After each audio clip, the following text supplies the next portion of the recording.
করার কোনো রাস্তা নাই। কিন্তু তাকে যদি বলা হয় তুমি বাচ্চা দাও, তুমি টাকা দাও, তুমি ইজ্জত দাও, তুমি আমার পটলের বরকত দাও, ঈমান থাকবে কি? সবাই বলেন থাকবে না। বারবার যান, দৈনন্দিন যান, কোনো অসুবিধা নাই, কিন্তু ঈমান বাঁচিয়ে যান। হাদিস তো আছে, জুরুল কুবুর ফাইন্নাহা তুযাক্কিরুল মাউতা। কবর জিয়ারত করো বারবার, তোমারও মরণের কথা স্মরণ হবে। এ তো হাদিস। অতএব আমলের দিক দিয়ে জায়গা ঠিক রাখতে হয় গো। সেজন্যে চাওয়া পাওয়ার বিষয়টা আল্লাহ ছাড়া কারো কাছে চাওয়া যাবে, জোরে বলেন, যাওয়া পাওয়া যাবে না। চাইতে হবে আমার আল্লাহর কাছে। এটাই বলতে হবে, আপনার প্রিয় বান্দা তার দরবারে এসেছি, আল্লাহ আমার দোয়াটা কবুল করুন। আল্লাহ ওই সম্মানীয় ব্যক্তির সম্মানের দিকে লক্ষ্য করে আপনার দোয়া কবুল করবে। জোরে বলেন সুবহানাল্লাহ, জোরে বলুন, আরো জোরে বলেন।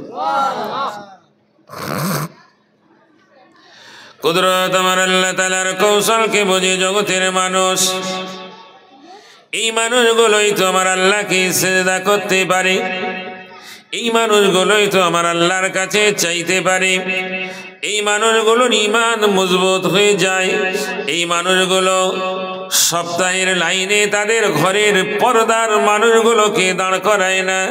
এই মানুষগুলো ওই রকম টাকার বাচ্চা নেওয়ার জন্য এগিয়ে যায় না। এই মানুষগুলো জমি বন্ধক দেওয়া, বন্ধক নেওয়া কোনোদিন করতে পারে না। এই মানুষগুলো ওই কাগজ, লটারির কাগজ কিনে আনতে পারে না। এই মানুষগুলো ওই রকম ভাবে জুয়া খেলার জন্য তৈরি হতে পারে না। এই মানুষগুলো প্রতিভা খোঁজা করতে পারে না। এই মানুষগুলো নেশার জিনিসগুলোকে ব্যবহার করতে পারে না। এই মানুষগুলোর জবানে কোনোদিন মিথ্যা বলতে পারে না। জোরে বলেন, আরো জোরে বলেন সুবহানাল্লাহ। আল্লাহ বললেন, মাইয়াতাওয়াক্কাল আলাল্লাহ ফাহুয়া হাসবুহু, যে আল্লাহর উপরে ভরসা করে আল্লাহ তার জন্য যথেষ্ট হয়ে যায়। একজন বৃদ্ধ মানুষ, তার স্ত্রী বৃদ্ধা হয়ে গেছে, দোয়া কবুল হলো, বাচ্চা হলো, ওই বাচ্চার নাম হলো হযরত ইয়াহইয়া আলাইহিস সালাতু ওয়াস সালাম। আর আপনি যার পিতা বলে গ্রহণ করেছেন, মিল্লাত আবিকুম ইব্রাহিম হুয়া সাম্মাকুমুল মুসলিমিন, এ নওজওয়ান, আল্লাহ তাআলা জানিয়ে দিলেন, ও মুসলমানেরা, তোমাদের জনক, তোমাদের পিতা হলো হযরত ইব্রাহিম আলাইহিস সালাতু ওয়াস সালাম। তিনিও বয়োবৃদ্ধ হলেন, তিনিও দোয়া চাইছেন, রব্বি হাবলি মিনাস সালিহিন, রব্বি হাবলি মিনাস সালিহিন। আমার আল্লাহ তাআলা কবুল করে বললেন, ফাবাশশারনাহু বিগুলামিন হালিম। ও মুমিন, মুমিনা, যদি খালিস দিলে আল্লাহর কাছে চাওয়া যায়, আল্লাহ কবুল করবেন। উদউনি আস্তাজিব লাকুম, বান্দা আমার কাছে চাইবে, আমি আল্লাহ তাআলা তার দোয়াকে কবুল করে নেব। ও বান্দা, চাওয়ার জন্য আমার আল্লাহকে সিজদা করুন, আমার আল্লাহকে রুকু করুন, আমার আল্লাহর কোরআন তেলাওয়াত করুন গো পাক সাফ অবস্থাতে। আমার আল্লাহর কাছে চাইবে গো, আমার আল্লাহ তাআলা আপনাকে দেবেন এমন কথা নাই। চাইবেন তো আমার আল্লাহ তাআলা দেওয়ার জন্য তৈরি আছে। জোরে বলেন, আরো জোরে বলেন সুবহানাল্লাহ। চাইতে আমরা জানি না, সেজন্যে কষ্ট। চাইতে হবে গো। চাওয়ার আগে তাকে তো পাক হতে হবে, পবিত্র হতে হবে, না হবে না? জি, পবিত্র হতে হবে। আল্লাহ তাআলা কবুল করবেন, বান্দাকে তো বড় ভালোবাসে। জি, আল্লাহ রাসূল সাল্লাল্লাহু আলাইহি ওয়াসাল্লাম মদিনার মসজিদে বসা সাহাবায়ে কারামদের কাছে কথা বলছেন। জি, ঈমানের কথা বলছেন। এই যে কথাগুলো সব ঈমানের কথা। আর আমলের কথা। আমল ছাড়া ইমান বাঁচে না, ইমান ছাড়া আমল বেকার। কথা ঠিক? জি, বিশ্বাস করে যদি সেই কাজ না করি তাহলে বিশ্বাসের দাম নাই। কাজ করছি আল্লাহর উপরে বিশ্বাস নাই, তারও দাম নাই। তো বিশ্বাস আছে, আল্লাহর নবীকে তারা 100 বিশ্বাস করে।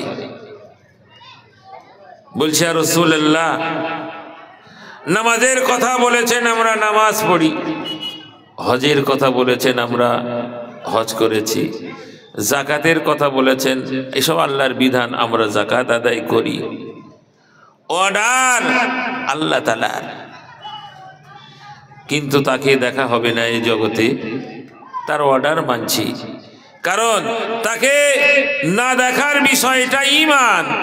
জগতে আল্লাযীনা ইউমিনুনা বিল গায়ব, ওটাই তার বিশ্বাস। গায়েবের উপরে সে ঈমান এনেছে, এটাই তার এই জগতের বিশ্বাস। দেখা হবে তো আখিরাতে। তো বুখারী শরীফের 798 নম্বর হাদিস, বুখারী শরীফের 798 নম্বর হাদিস, সাহাবারা বলছেন, ইয়া রাসূলুল্লাহ, আমরা কি আল্লাহকে কিয়ামতের ময়দানে দেখতে পাবো? হাল রাআইনা রব্বুনা, আমরা কি আমাদের প্রভুকে দেখতে পাবো ইয়াউমাল কিয়ামা, কিয়ামতের ময়দানে? রাসূল বললেন, অবশ্যই তোমরা হাসরের ময়দানে আল্লাহকে দেখতে পাবে। জোরে বলেন, জোরে বলেন। কারা দেখতে পাবে? আল্লাহ রাসূল এবার বললেন, এইরকম দেখতে পাবে আসমানে তাকে। বলো, আসমানে কোনো মেঘমালা নাই, কোন রকম আভাস ওই রকম মেঘাচ্ছন্ন নাই, চন্দ্র আছে আসমানে, কাউকে কি দেখতে অসুবিধা হবে? সবাই বলছে না ইয়া রাসূলুল্লাহ। আবারও বলছে, বলো আসমানে কোনো রকম মেঘমালা নাই, সূর্যটা দেখতে তোমাদের কারো অসুবিধা হবে? সবাই বলছে না ইয়া রাসূলুল্লাহ, অসুবিধা হবে না। বলছে এইরকম রোশনি আল্লাহ রব্বুল আলামিনকে মুমিন মুমিনা যারা ঈমান এনেছে, নারী পুরুষ, তারা আল্লাহকে দেখতে পাবে। জোরে বলে, জোরে বলে, আরো জোরে বলেন, তাকবীর দিয়ে বলেন নারায়ে তাকবীর। আরো আওয়াজ নারায়ে তাকবীর, আরো আওয়াজে নারায়ে তাকবীর, নারায়ে তাকবীর।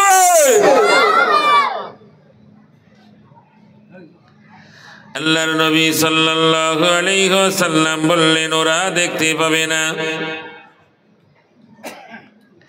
ওই মানুষগুলো দেখতে পাবে না, পাবে না, পাবে না।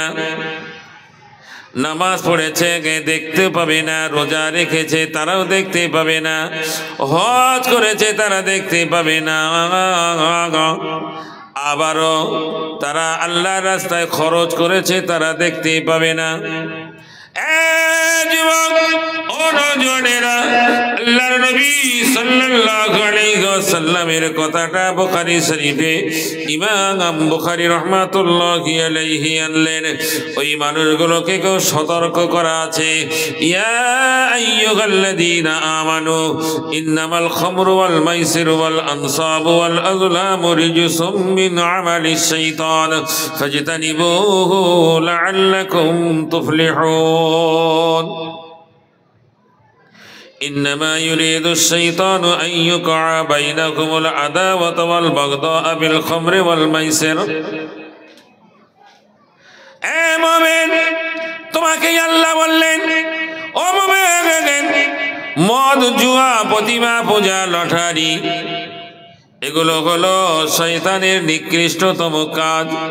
রিজসুম মিন আমালিশ শাইতান ফাজতানিবুহু লাআল্লাকুম তুফলিহুন। দূরে থাকবেন, এই দুর্গন্ধময় কাজগুলো থেকে দূরে থাকবে গো। আমি আল্লাহ তোমাদেরকে কামিয়াব দিয়ে দেব, আমি আল্লাহ তোমাদের সাফল্য দিয়ে দেব। ও মুমিন মুমিনা, এই বিষয়টা এগিয়ে যাওয়ার বিষয়। এখানে যেমন ফাজতানিবুহু লাআল্লাকুম তুফলিহুন বললেন, হাদিসের মধ্যে সব সিয়াসত তার হাদিসের মধ্যে পাবেন। আল্লাহর নবী সাল্লাল্লাহু আলাইহি ওয়াসাল্লাম হযরত আবু কুহাফা রাদিয়াল্লাহু তাআলা আনহু কি ওই রকম যেদিনে মক্কা বিজয় হয়ে যায়, আল্লাহর নবী ডাক দিয়ে বললেন, বাবা আবু কুহাফা শোনো গো, তোমার মাথার চুল তোমার দাড়ি সাদা হয়ে গেছে, শুভ্র হয়ে গেছে, পরিবর্তন করো। আল্লাহর নবী বললেন, হিন্না ওই মেহেন্দি আর কিতিম বলে একটা ঘাসের এই রস লাগিয়ে দাও, তাহলে হলুদ না হয় একটু লাল গোছের হয়ে যাবে, রংটা পরিবর্তন হয়ে যাবে। কারণ হলো ইহুদিরা তারা ওই রকম শুভ্র রাখে, সাদা রাখে। তবে শোনো, ফাজতানিবুহু সাওয়াগাত হাদিসের টুকরা রয়েছে। ও বাবা আবু কুহাফা, কালো রংটা করবে না, কালো রং থেকে দূরে থাকবে। কালার করবে তো ওই মেহেন্দি দিয়ে কালার করবে, সেটা হলুদ হবে না, লাল হবে, কিন্তু ফাজতানিবুহু সাওয়াদ কালো রংটা করবে না। আমি রাসূল বলে দিলাম। যুবক, তুমি তো আর যুবক থাকতে পারো না যখন তোমার মাথার চুল শুভ্র হয়েছে, সাদা হয়েছে, তোমার দাড়ির চুলটা শুভ্র হয়েছে, সাদা হয়ে গেছে, তুমি আর ওই বাচ্চাদের দলে তো আসতে পারো না। সেই জন্যে তোমার জন্যে নিষেধ করে দেওয়া হলো, ইজতানিবু সাওয়াদ, কালো রং থেকে দূরে থাকবে, কালো রংটা করবে না, করবে না। এই বিষয়টা যদি থেকে থাকে, ওই রকম মদ, জুয়া, প্রতিমা পূজা, লটারি থেকে আল্লাহ বললেন ফাজতানিবুহু, তার থেকে দূরে থাকবে, কাজগুলো থেকে দূরে থাকবে। আল্লাহ যেটা বললেন যে কাজগুলো দূরে থাকার কথা, রাসূল বললেন যে কাজটা থেকে দূরে থাকার কথা। যদি আপনার মাথার চুল দাড়িটাও যদি কালো করেন, ওই রকম ভাবে মদ, জুয়া, প্রতিমা পূজা, লটারির বিষয়ে কোনো একটা আপনার যদি ওই আমলটা থেকে থাকে, বলুন হাসরের ময়দানে যখন মুমিনরা আল্লাহকে দেখতে পাবে গো, ওই কালো কালো কালো চুল করা পরিবর্তন করেছে, রাসূলের কথাটাকে গ্রাহ্য করেনি, রাসূলের কথাটাকে গুরুত্ব দেয়নি, আল্লাহর কথাকে গুরুত্ব দেয়নি, ওই মানুষ হাজারো হাজারো রাকাত নামাজ আদায় করবে, ওই মানুষটি প্রতি বছর হজ ব্রত পালন করবে, ওই মানুষটি বছরে বছরে যাকাত আদায় করবে, ওই মানুষটি দান সাদকা করবে, হাসরের ময়দানে আমার আল্লাহর সঙ্গে দেখা হবে না।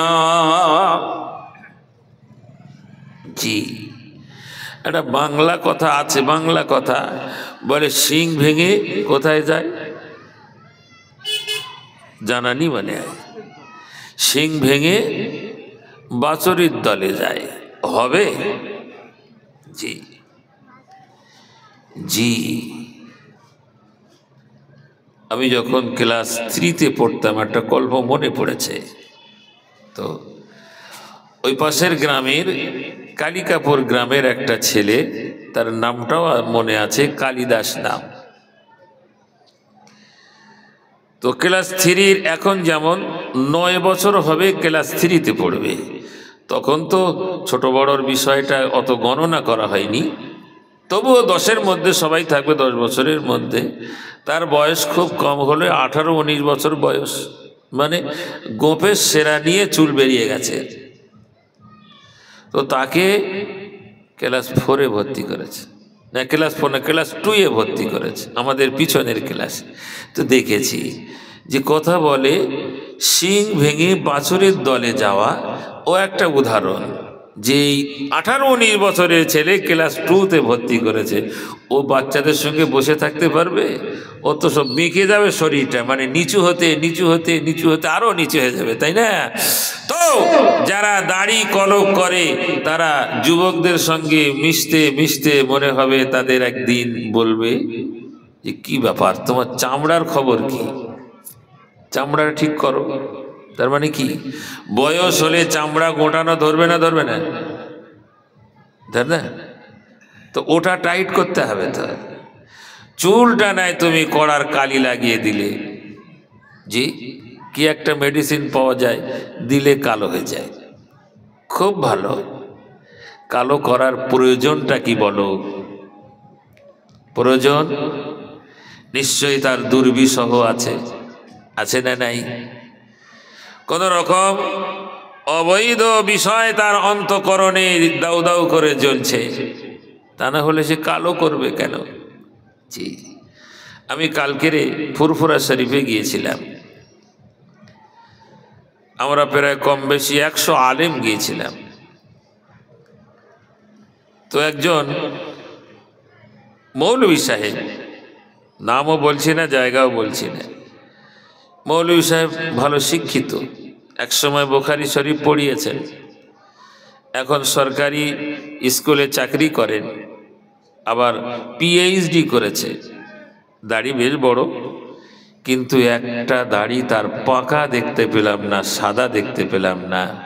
তার ছাত্রদের নাম ধরে ধরে ডাকছে। তুমি বললো কি ব্যাপার, এই লোকের এত কারামতি, একটা চুলও সাদা হলো না, কি বিষয়? আর একটু কাছে গেলাম, দেখলাম গোড়ায় সব সাদা। তার মানে কি? কথা বুঝতে পারিনি। বলুন তার মানেটা কি? ও কড়ার কালি লাগিয়েছে। লাভ কি? ছেলের ছাত্র মানে তো ছেলে, ছাত্র মানে কি? সন্তান। সন্তানের মুখের দাড়ি আমি জিয়াউল হক যতটা পাকা, এর থেকে বেশি পাকা। আর শিক্ষকের একটা পাকা নেই, কাঁচা। কত বড় অপমান! জি, আমি কথাই বলেও ফেললাম, আমাদের মধ্যে বেশ কিছু মানুষ ভালো কারামতি আছে, মৌলভী শুধু আড়ে আড়ে চাচ্ছে আমার দিকে। জি, চাইলে কি হবে, বলতে তো হবে। জি, হাদিসের শব্দটাও বলে দিলাম দরবারে বসে, যে হাদিসে আছে ওয়াজতানিবুস সাওয়াদ, এই ফাজতানিবুস সাওয়াদ। এই কালো করা থেকে আল্লাহর নবী নিষেধ করেছেন। জি, মৌলভী হা করে হাসছে, তার মানে যাতে ধরা না খেয়ে যায়। রেগে গেলে ধরা খাবে। যারা বদমাইশ হয় না, তারা হঠাৎ সে ধরা দেবে না। জি, তো অনেকেই আছে এই চুল কালো করার পক্ষপাতী আছে, বা করেও ফেলে। করবেন না। আপনার কবরে কেউ যাবে কি? যাবে? তাহলে এইটা প্রথম আমার ভালো মানুষের মুখে শোনা, আমি এখন কেতাবে পাইনি, তবুও কথাটা বলছি, যে এই কলব করার বিষয়ে এসেই বদমাইশের কাজ। কোন বদমাইশ? যে বলেছিল আমি বড় খোদা। কে বলেছিল? কে বলেছিল? নাম জানা নাই? ফেরাউন। ফেরাউন একদিন দরবারে বসে আছে, রাজ দরবারে, সাদা চুল বেরিয়ে, বয়স হলে তো সাদা হবেই। তো ওর একটা যুক্তিদাতা ছিল, তার নাম কি? হয়াকা ময়াকা দন্তন্য, কি কি হামান। বলছে, হামান, আমি যে বড় খোদা বলছি, এরা তো কাল থেকে বুড়ো খোদা বলবে, তাই না? তো যে হয়েছিল সাদা চুল বেরিয়েছে, তো আজ রাত পার হওয়ার আগে কালো হয়ে যাবে। তার মানে বলে মেডিসিন মেরে দেবো, কালো হয়ে যাবে। তো যারা কালো করে তাদের গোড়া কোথায়? তাহলে কোন জায়গায়? কথা বলে না, গোড়া কোথায়? বলতে অসুবিধা আছে? কেউ মারবে নাকি? কালকে অপমান করবে? গোড়া কোথায়? ফেরাউন। জি, লাল করনে ওয়ালাদের গোড়া কোথায়? সাহাবা। আল্লাহর নবীর সাহাবা হযরতে আবু কুহাফাকে আল্লাহর নবী নিজেই বললেন, পরিবর্তন করো, লাল করো, হলুদ করো। দেখা গিয়েছে সাহাবায়ে কারাম, হযরতে আবু বকর রাদিয়াল্লাহু তাআলা আনহু একটু হলুদ রঙের কালার ছিল, হযরতে ওমরের টকটকে লাল, এসব হাদিসে এসছে। যেই বা হোক, আপনার শখ জেগেছে তো মাথার চুল, মুখের চুল সব হলুদ লাল করুন, অসুবিধা নেই। মেহেন্দির রস লাগান, আমাদের মৌলানা সাহেব হুজুর লাগায়, অসুবিধা কি আছে? কোনো সমস্যা নাই, এ সুন্নতে সাহাবা, অসুবিধা নাই। যেই বা হোক, যে কথা থেকে এখানে এসেছে কিয়ামতের ময়দানে আল্লাহকে দেখা। কি হাল রাআইনা রাব্বুনা, আমরা কি আমাদের প্রভুকে দেখতে পাবো? আল্লাহ রসুল কথাগুলো বলছে। খোদার বিধান সেগুলোকে তুমি ছাড়তে পারোনি, যেগুলো তোমার নিষেধ করে দেওয়া হয়েছে ছাড়তে পারোনি, তুমি কেমন করে দেখবে? আহা, দিন দুনিয়ার বাদশাহ সৈয়দুল মুরসালিন রহমাতাল লিল আলামিন হাবিবুল্লাহ, নূর নবী, দয়ার নবী, মায়ার নবী, রহমতের নবী, বরকতের নবী, নবী মুহাম্মদ রাসূলুল্লাহ, সকলে পড়েন সাল্লাল্লাহু আলাইহি ওয়াসাল্লাম। নবী আমার বর্ণনা করেন, ওই সময় আমি নবী কত খুশি হয়ে যাব, আমার সঙ্গে আমার উম্মতেরা থাকবে গো গো গো, আমি তাদেরকে সঙ্গে নিয়ে সিরাতের কাছে পৌঁছে যাব, যে জায়গায় মানুষকে জাহান্নামের উপর দিয়ে ব্রিজ, ওই ব্রিজটা পার হতে হবে। সেই ব্রিজটা ওই রকম হলো, চুলের থেকেও সরু, হীরার থেকেও ধার, তার উপর দিয়ে যেতে হবে গো। মুমিন যারা হবে, আল্লাহ ওয়ালা যারা হবে, জগতে আমার আল্লাহকে ভয় করেছে, আল্লাহ রাসূলের তরিকায় আল্লাহর ইবাদত বন্দেগী করেছে, সুন্নতের পায়রাবি করেছে গো গো, জগতের বেশি প্রাধান্য দেয়নি, আখিরাতের প্রাধান্য দিয়েছে। আল্লাহর কালাম কোরআন তেলাওয়াতে অভ্যস্ত ছিল, আল্লাহর ইবাদত করবার জন্য অভ্যস্ত ছিল। সত্য কথা বলেছে গো, চোখে পানি কবরের ভয়ে, চোখে পানি জাহান্নামের ভয়ে, এরকম ভাবে আমার আল্লাহর ভয় ভীত হয়ে গেছে, আমার আল্লাহর মহব্বতে দেওয়ানা হয়ে গেছে, আল্লাহর জিকিরে ফিকিরে মশগুল থাকে। এই মানুষগুলো হাসরের ময়দানে আমার আল্লাহকে দেখতে পাবে। জোরে বলেন। রাসূল বললেন, আমি তাদেরকে সঙ্গে করে নিয়ে সিরাতের সম্মুখে গিয়ে আমি তাদেরকে বলবো, বিসমিল্লাহ বলে ডান পাটা দিয়ে দাও, বিদ্যুতের আগে তারা এই সিরাত পার হয়ে জান্নাতে প্রবেশ করবে। জোরে বলে, আরো জোরে বলে। জি, এখান তো এখন আর নেই, আগে থাকলেও থাকতে পারে, তবে কিছু জমি তো ভাটা হয়ে গেছে, কিছু জমি জলকর হয়ে গেছে। তো যে জন্যে জমিটা হারাম পদ্ধতিতে ব্যবহার হতো, যাকে বলা হয় বন্ধক, এখন খুব বেশি নাই, আছে কি? কম হয়ে গেল। তুই কি জানিস? জি, এখন সেইভাবে নাই, এটা হারাম। জি বৈধ ভাই, এদিকে কিছু গাছগাছালি আছে, সেটাও একটু আপনাদের কাছে দিয়ে দেওয়া যাক। বুখারীতে এসেছে, গাছে ফল আছে, নিচে থেকে ফল দেখে বিক্রি করা যাবে না, পেড়ে আনো, খরিদ্দারের সম্মুখে দেখাও, তারপরে বিক্রি হবে। হাদিস 1 নম্বর। এবার বলুন, গাছের ফল নিচে থেকে দেখে বিক্রি করা যেমন না জায়েজ বললেন, রাসূল নিষেধ করলেন। এবারে ফুল ওই বোল বার হবে কি না জানা নাই, গাছ বিক্রি হয়ে যাচ্ছে, বলুন কতটা জায়েজ? বোঝা যায়নি, বুঝতে পারেননি, আছে না নাই? সেজন্যে ওই বিক্রি করাটা, ওই বিষয়টা আপনার জন্য জায়েজ নয়। জি, আবারও বলা হলো, ফল যদি পুষ্ট হওয়ার আগে বিক্রি করো, তাতে দোষ চলে আসতে পারে অনেক রকম। সেজন্যে ফল যখন, হাদিসের কথা বলছি, ফল পরিপূর্ণ পেকে যাওয়ার পরে বিক্রি করুন, আর কেউ দোষ ধরবে না। ফলটা পরিপূর্ণ বয়স হয়ে যাবে, মানে তার মেয়াদ হয়ে যাবে, পাক ধরবে, সেই ফল বিক্রি করুন, জায়েজ। সেজন্যে আপনাকে সতর্ক এটাই, যে ফল না দেখে গাছ বিক্রি করা যাবে না, আবার গাছে থাকতে ফল সে ফলও বিক্রি করা যাবে না। জি, আলোচনা করুন, সমাজকে আস্তে আস্তে শরিয়াতের পথে আনুন। অনেক কিছু উল্টো পাল্টা আগাছালো রয়ে গেছে এখনো সমাজে। সেজন্যে আপনার ঈমান মজবুত হোক, আমল পরিষ্কার হোক, তাহলে হাসরের ময়দানে যে ওয়াদা আছে আল্লাহকে দেখবার, যে আল্লাহকে দেখতে পেয়ে যাবে, তার আর কোনোদিন জান্নাত ছাড়া জাহান্নাম হবে না, তার জন্যে জান্নাত ওয়াজিব হয়ে গেল।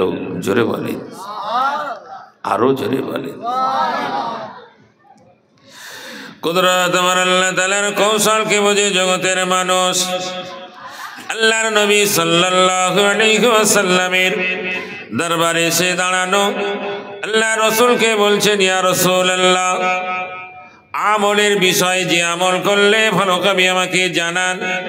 আল্লাহ রসুল বললেন, আল্লাহ যেগুলো অর্ডার করেছে ফরজিয়াতগুলো আদায় করবি গো, সময় মতো নামাজ আদায় করবি, সময় মতো যাকাত আদায় করবি। এরকম ভাবে তোমার যদি পয়সা হয়ে যায় হজ করে নেবে। এ যুবক, ও নওজোয়ান, আল্লাহর নবী সাল্লাল্লাহু আলাইহি ওয়াসাল্লাম বলবার পরেতে ওই সাহাবা দাঁড়িয়ে দাঁড়িয়ে বলছে গে, ও আল্লাহর নবীর সাহাবারা, তোমরা সাক্ষী থাকো, আল্লাহ রসুল যে কথাগুলো বলেছেন এই কথাগুলোকে আমি কথা দিলাম, এর বেশিও করব না কমও করব না, আমি ফরজগুলো আদায় করব, এইভাবে আমি জীবনটা চালাবো। আল্লাহ রসুল বললেন, ফাইন তাতাওয়া, যদি তুমি নফলও পড়তে পারো তোমার জন্য উত্তম হবে। নফল যদিও নাও পড়ো, ফরজগুলো আদায় করবি। ওই মানুষটি বলছে কমিও করব না বেশি করব না। আল্লাহ রসুল বললেন, বাবা সাহাবারা, একটা জান্নাতি মানুষ তোমরা দেখে নাও। জোরে বলে, এক কথায় আল্লাহর হুকুমটাকে প্রাধান্য দিয়ে সেই মতো জীবনকে পরিচালনা করা, তার জন্য তো জান্নাতের সুসংবাদ আসবে। জি, জগতে হই হই করে জগৎ থেকে চলে যাওয়াটা তো আপনার জন্যে নয়, আপনার জন্যে হলো তার বিধান অনুযায়ী জীবনকে অতিবাহিত করা। এই মানুষগুলো তো বেশি সিজদা করার জন্যে তৈরি আছে, আমাদের সময় নাই। কিসে আপনার ইবাদতে বাদি আছে? জি, আল্লাহর নবীর সাহাবারা তারা ব্যবসা করেছে, মজুরি খেটেছে। জি, তারপরেও এক ওয়াক্তের নামাজ তাদের কাজা দেখা যায় না, রাত্রের তাহাজ্জুদের নামাজও তাদের কাজা হয় না। জোরে বলে, আরো জোরে বলে। কুদরত আমার আল্লাহ তাআলার কৌশল। মদিনার মানুষগুলো আসরের পরে খাদ্য খেয়ে নিয়ে রাত্রে জেগে থাকবে, রাত্রে খেতে অসুবিধা, সময় চলে যাবে, রাত্রের খাওয়াটা আসরের পরে খেয়ে নেবে। ওই মানুষগুলো মাগরিবে আল্লাহর বাড়িতে পৌঁছায়, আল্লাহর নবীর পিছনে নামাজ পড়বার পরে আবারও নামাজ শুরু করে, তারা কোরআন তেলাওয়াত করে। ঈশা হয়ে যায়, ঈশার নামাজ পড়ে নেয়, আবারও তারা কোরআন তেলাওয়াত করে।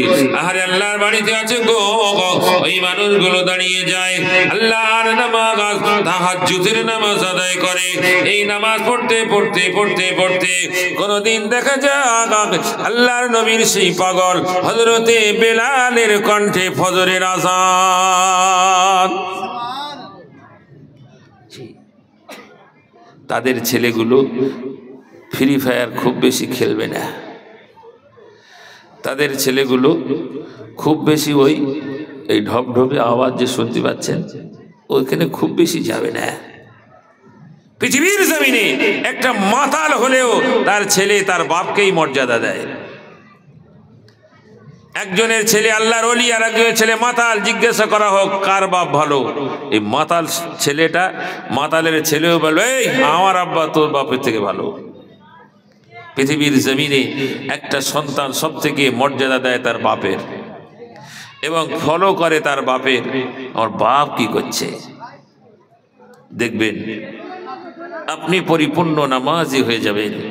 জি, কোনো একদিন রাতের অন্ধকারে গহীন রাত্রে আপনি কাঁদছেন, আল্লাহ জাহান্নাম থেকে বাঁচিয়ে দেবেন। ছেলেটির ঘুম ভেঙে গেল, ও শুনছে আমার আব্বা জাহান্নাম থেকে বাঁচার জন্যে কাঁদছে গো। আহারে আমার আব্বা সারাদিন খাটাখাটনি করেছে, আবার এই রাত 3টে 3:30-র সময় কাঁদছে আল্লাহর কাছে। আমি তার ছেলে ফ্রি ফায়ার খেলে খেলে এই বাড়ি ফিরলাম, 2 দিন পরে আস্তে আস্তে ভালো হয়ে যাবে। মনে হয় কথাটা ভালো লাগেনি? জি, আরে বাপেরও অভ্যাস তো সাজাল দেওয়া। বান্ডিল মাথার কাছে রেখে ঘুম ভাঙলে টানতে তার খুব খুব করে কাছে আর মরতে যায়, মানে পেশাব করতে যায়। ও দেখছে তো, আমার বাপ যদি গাঁজাড়ে হয় তা আমি এই ফ্রি ফায়ারে খুব বেশি অসুবিধা নাই। রাগ করছেন এইবার? বলে হুজুর তো এবার ভালো হচ্ছিল, এবার তো গন্ডগোল হলো, গায়ে হাত পড়েছে। না, আপনার সন্তানকে ভালো করতে গেলে আপনাকে ভালো হতে হবে। দেখবেন আপনি বাড়িতে কোরআন তেলাওয়াত করুন, যখন ও ফ্রি ফায়ারে ব্যস্ত আপনি জোরে জোরে কোরআন তেলাওয়াত করুন, একদিন ও ভালো হয়ে যাবে। ওকে বললে হবে না, ওকে বেঁধে রাখলেও হবে না। আপনি ওকে পাশে নিয়ে মাঝে মাঝে ইচ্ছা করে জমাত বাড়িতে করুন, ওকে পাশে নিয়ে নামাজ পড়ুন, ওকে নিয়েই দোয়া করুন। আপনার কান্নায় ওর কান্না, চোখের পানিটা আপনি বার করতে পারবেন। সেই সিস্টেমে চলে আসুন, দেখবেন ছেলে ফ্রি ফায়ার খেলা বন্ধ হয়ে গেছে। যে এই পরামর্শ আপনার কাছে দেওয়া থাকলো। বহু মানুষ ফোনেও বলে, বাচ্চাকে নিয়েও আসে মাদ্রাসায়, যেহেতু এই রোগ থেকে তো ছাড়ানো যাচ্ছে না। জিজ্ঞেস করা হয় করেন কি? বলে আমি এটা সেটা করি, নামাজ সবক তো হয় না, কোরআন তেলাওয়াত বলছে আমি জানি না, তো রাত্রের নামাজ বলে না। জি, তো গাঁজা বা শাকসবজি ডলাডলি এসব হয় তো বলছে হ্যাঁ ছাড়তে হবে। শাকসবজি বোঝেন? হ্যাঁ, শাকসবজি ডলাডলি করে। আগে ধোঁয়ার ব্যাপার বিশাল ছিল, এখন ধোঁয়া বন্ধ হয়ে গিয়ে সব ওই সবজি হাতে নিয়ে ডলে আর কি। কেউ পাতাকপি, কেউ আরো কিছু হাতের মধ্যে খানিকটা নিয়ে ডলে, গালে দেয়। ছেলে দেখছে তো। কারো এখনো সাজারের ব্যবস্থা আছে, ছেলে দেখছে তো। জি, কারো এখনো শোনা যায় গহীন রাত্রে পানি পান করে নেয়। সে ছেলে জানে তার আপনি চোখে ফাঁকি দিতে পারবেন না। সেজন্যে ছেলেটাকে ভালো করতে গেলে আপনাকে ভালো হতে হবে। আর দুজনের মধ্যে ঝগড়া করলে হবে না। কারা? কে কে? হ্যাঁ, দুজনের মধ্যে ঝগড়া করলে হবে না। ও তো দেখবে, ওটাই সে শিখবে। একে অপরের মধ্যে মানিয়ে নিয়ে সংসার পরিচালনা করতে হবে, ওটা একটা বিষয়। জি, আর সমাজে আর একটা বিষয় আছে, সন্তান ভালো করতে গেলে মাকে ভালো হতে হবে, আর লাইনে দাঁড়ালে হবে না। ও কন্ট্রোলের লাইন খুব খারাপ। কন্ট্রোলের লাইন না, কিসের লাইন নিজেরা বলেন, ওটা আমি বলবো না। কিসের কেউ জানে না, এত হাদা হোদা মানুষ সব। হ্যাঁ, ওই লোকটাই জানে, আর কেউ জানে না। ও লাইন বন্ধ করতে হবে। যত ওই লাইন দেবে, ফ্রি ফায়ারের পরে আরো কিছু বিষাক্ত আসবে, ছেলেরা সব নেবে। মা তুমি বন্ধ করো, পর্দা নসি না হও, কোরআন তেলাওয়াত করো, দৈনন্দিন স্বামী স্ত্রী কোরআন তেলাওয়াত করো, নামাজ বেশি করে পড়ো, রাত্রে উঠে নামাজ পড়ো, ওই সময় দোয়া করো, আওয়াজ দিয়ে দোয়া করো, তোমার আওয়াজে ছেলের কানে পৌঁছাক যে জাহান্নামের এত ভয়, আমার আব্বা মা রাত্রে উঠে কাঁদছে। জি, ওর অন্তরটা তখন দুর্বল হবে। সকালবেলা বাঙালির ভালো খাবার হলো, পান্তা খাওয়ার সময় বলে, মা তুমি রাত্রে কাঁদছিলে কেন, কি হয়েছে? বলে তোর জন্যই তো কাঁদি রে বাবা। জি, তুই যদি এই করিস আমাদের তো জাহান্নামে দেবে আল্লাহ। এইভাবে তাকে উদ্বুদ্ধ করে আরো বুঝিয়ে এগিয়ে নিয়ে যান। দেখবেন একদিন দুদিনে তার যে পাগলামি মন আস্তে আস্তে ভালো হয়ে যাবে। আল্লাহ সমাজকে পরিষ্কার করুন, জোরে বলেন আমিন। দরুদ শরীফ। আল্লাহুম্মা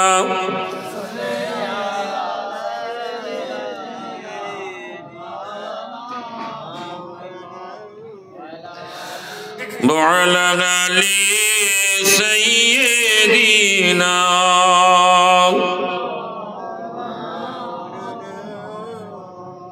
এত আস্তে দরুদ শরীফ পড়ছেন কেন? ভয় লেগে গেল নাকি? জোরে জোরে আল্লাহুম্মা সাল্লি আলা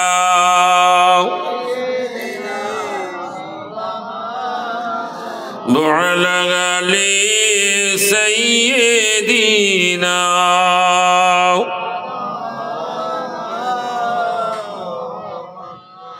ভাই বাবাজি নওজোয়ান ও মায়েরা বোনেরা বেটিরা, এইরকম মা হতে হবে, বাপ হতে হবে বটে, সাথে সাথে বাচ্চাটাকে সোহবাতটা ঠিক করে দিতে হবে। যারা আল্লাহওয়ালা, যারা আল্লাহর কোরআন তেলাওয়াত করেনেওয়ালা, যারা আল্লাহর বাড়িতে, আল্লাহর রসুলের বাড়িতে রহনেওয়ালা, থাকনেওয়ালা, বসবাস করেনেওয়ালা, আপনার ছেলেটাকে সে তাদের সঙ্গে মিলিয়ে দিন। দেখবেন একদিন ওই বাচ্চাটা আরে আপনার বলে দিতে হয় না কাকা আল্লাহর বাড়িতে যাওয়ার জন্যে আজান হলে পৌঁছে যাবে, এরকম ভাবে বলে দিতে হয় না কোরআন তেলাওয়াত করতে। কোরআন মসজিদ থেকে নামাজ পড়ে সে বাড়ি বসে কোরআন তেলাওয়াত করবে। আহারে তেলাওয়াতের পরে তারপরে খাবে। যে কথাটা প্রচলন শুধু নয়, শরিয়াতে কথা নামাজ কালাম, এই কালামটা তার জন্যে বলাটা বৈধ হবে। যে নামাজের পরে কোরআন তেলাওয়াত করে না সে যেন নামাজ কালাম না বলে। যে মানুষটি নামাজের পরে তসবিহ পড়ে না, দরুদ পড়ে না, কালমা পড়ে না, কোরআন পড়ে না, সে যেন নামাজ কালাম না বলে। আহারে এই নামাজ কালামটা তার মধ্যে ঠিক থাকবে, নামাজ পড়বে, খোদার কোরআন তেলাওয়াত করবে গো, এই সন্তানটির উপরে রহমত বরকতে আল্লাহ ভরপুর করে দেবে। এই চরিত্র তৈরি করতে গেলে আপনাদের জন্য তৈরি হয়ে গেছে জামিয়া হাক্কানিয়া, বোয়ালঘাটার জমিনে তৈরি হয়ে গেছে। উকুই মেরেছে তিনতলার উপর থেকে যেন আপনাদেরকে হাতছাউনি দিয়ে ডাকছে, ওগো খাড়ুবেলা ভয়দা, পশ্চিম ভয়দা। আহারে এরকম এলাকার মানুষদিগকে যেন হাতছাউনি দেয়, এসো আমার কাছে এসো, আর আমার মধ্যে থেকে জীবন গঠন করো। এ যুবক নওজোয়ানেরা, আপনাদের পরিশ্রমের পয়সা দিয়ে এই প্রতিষ্ঠানে কত পয়সা আপনারা দিয়েছেন আপনাদের ইয়াত্তা নাই। সেই জন্যে ঘরের বাচ্চাগুলো এরকম প্রতিষ্ঠানে দিয়ে তাদের মধ্যে ইলমের প্রসার করুন, তাদের মধ্যে খোদার ভয়, রসুলের মহাব্বত পয়দা করে দিন। এই ছেলেটার উপরে কোনোদিন আর এই আসক্ত হবে না ফ্রি ফায়ারের জন্যে। এই ছেলেটা কোনোদিন মাথার চুলটা ওই রকম খেলোয়াড়দের মতো, নায়কদের মতো, ওই রকম অবৈধ মানুষদের মতো তাদের মাথার চুল হবে না।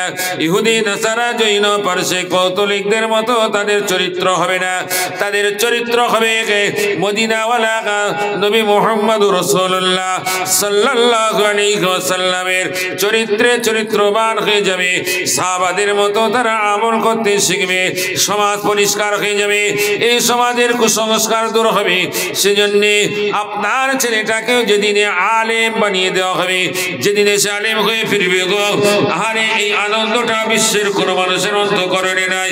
যে ছেলেটার অন্তঃকরণে তার সিনায় কোরআন কথা আছে, যার সিনায় হাদিসের টুকরা কথা আছে, এই ছেলেটাকে ধোঁকা বেশি দেওয়া যায় না। শয়তান ভয়ে পালিয়ে যাবে, শয়তান তাকে ধোঁকা দিতে পারে না। এরকম বিষয় নিয়ে ও সমাজের মানুষের কাছে একজন প্রতিষ্ঠিত হবে। এই আলেমকে দেখে ওই সমাজের মানুষও আমল করেনেওয়ালা হয়ে যাবে। জোরে বলেন, আরো জোরে বলেন সুবহানাল্লাহ। ও যুবকের দল, সেজন্যে আগে ভাগে আপনাদের কাছে দাওয়াত রয়ে গেল। ফাল্গুন মাসের 3 তারিখ 4 তারিখ আপনার দাওয়াত দেওয়া থাকে।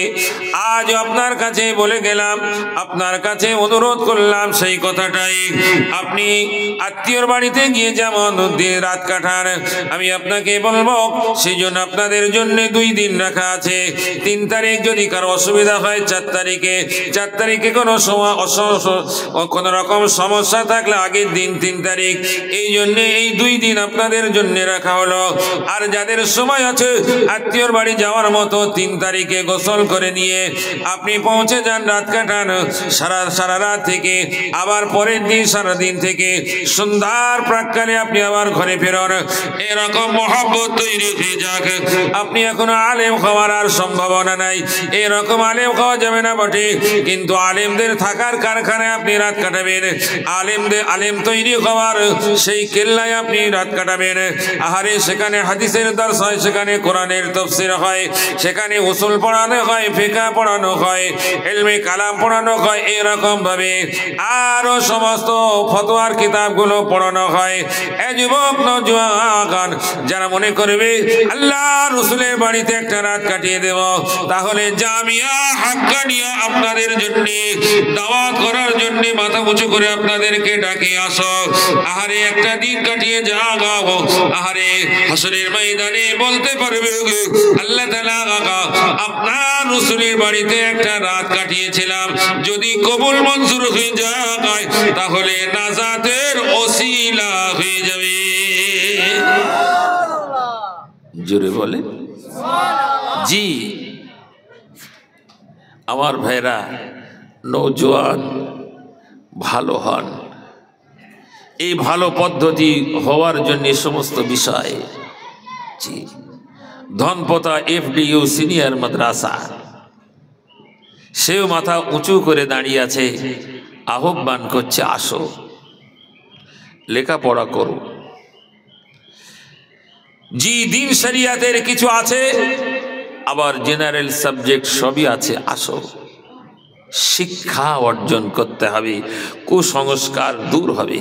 যখন শিক্ষা, সেখানে শিক্ষার আলো কম হবে, কুসংস্কার চলে আসবে। জি এই শিক্ষাকে প্রচার করলে মেরুদণ্ড ঠিক থাকবে, আর শিক্ষা কমে গেলে মেরুদণ্ড দুমড়ে যাবে, ভেঙে যাবে, কুসংস্কার আবারও পৌঁছে যাবে সে জায়গায়। এই শিক্ষার আলো গতি বাড়ানোর জন্যে গোটা বাংলা, আসাম, ত্রিপুরা মুজাদ্দিদে জামান দাদা হুজুর কিবলা রহমাতুল্লাহি আলাইহি শত শত নয় হাজার হাজার এই প্রতিষ্ঠানের প্রতিষ্ঠাতা তিনি, এবং আল্লাহমুখী করার জন্যে হাজার হাজার মসজিদের প্রতিষ্ঠাতা তিনি। মানুষ শিক্ষা অর্জন করবে আর আল্লাহর বাড়িতে তারা সঠিক ইবাদত বন্দেগী করবে। আজ সমাজ অনেক পিছিয়ে চলেছে, অগ্রগতি নয়। এই জায়গার মানুষগুলো ডুপ্লিকেট হয়েছে, এই সমাজের মানুষগুলো ডুপ্লিসিটি হয়েছে, বাজারের মানুষগুলো ডুপ্লিকেট হয়েছে, খরিদ্দার এবং ব্যবসায়ী সব ডুপ্লিকেটের দিকে চলছে। কারণ কাদা ছোঁড়াছুড়ি চলছে, এ তার বদনাম করছে, সে তার বদনাম করছে, এ মৌলবী ওই মৌলবীর বদনাম করে, ওই মৌলবী এই মৌলবীর বদনাম করে, ও ওই বলেছে, ও এই জানে না, ওইটা জানে না, ওই বলছে। আরে তোমার সে দায়িত্বকে কে দিয়েছে যে ওই মৌলবী এই, সেই মৌলবী সেই? তুমি সঠিক কথাটা বলো। যদি মৌলবী তোমার কথাটা শুনেও একদিন তো ভালো হয়ে যেতে পারে, যার জানা নেই সেও তো শিখবে। যখন তার কটাঘাত করা হবে তখন তোমার বিরুদ্ধচরণ করবে। তো আলেম সমাজ যদি আজ এরকম হয়ে যায়, সাধারণ মানুষ যাবে কোথায়? জি আমার কথা বুঝতে পারছেন না, পাচ্ছেন না? জি না, অহংকারের আগুন আজ আলেমদের মধ্যে দাউ দাউ করে জ্বলে উঠেছে। এটাকে তারা যদি নিজে না শোধরায়, কেউ শোধরাতে পারবে না। সমাজ আজ রসতালে শিক্ষার আলো নিভতে শুরু করেছে। তাই আমি আপনাদের কাছে আবারও বলছি যে শিক্ষার দিকে অগ্রসর হন। আপনারাও আপনার গ্রামের মসজিদের ইমামের কাছে শিখুন, আপনার বাচ্চাগুলোকে মাদ্রাসায় পাঠিয়ে দিয়ে তাদের ইলম শিক্ষা করার জন্য উদ্বুদ্ধ করুন। আল্লাহ রব্বুল আলামিন বলবার শুনবার থেকে আমল করার তৌফিক দিন। বোয়ালঘাটায় যাওয়ার জন্য ফাল্গুন মাসের 2 দিন 3রা 4টা 3 তারিখ 4 তারিখ যাওয়ার জন্য দাওয়াত করে গেলাম, যাবেন। যে কথাটা বললাম রাত কাটাবেন, অফার আছে। এবার একটু তাকবীর দেন, নারায়ে তাকবীর, নারায়ে তাকবীর, নারায়ে তাকবীর। আওলাদে মুজাদ্দিদুজ জামান, নারায়ে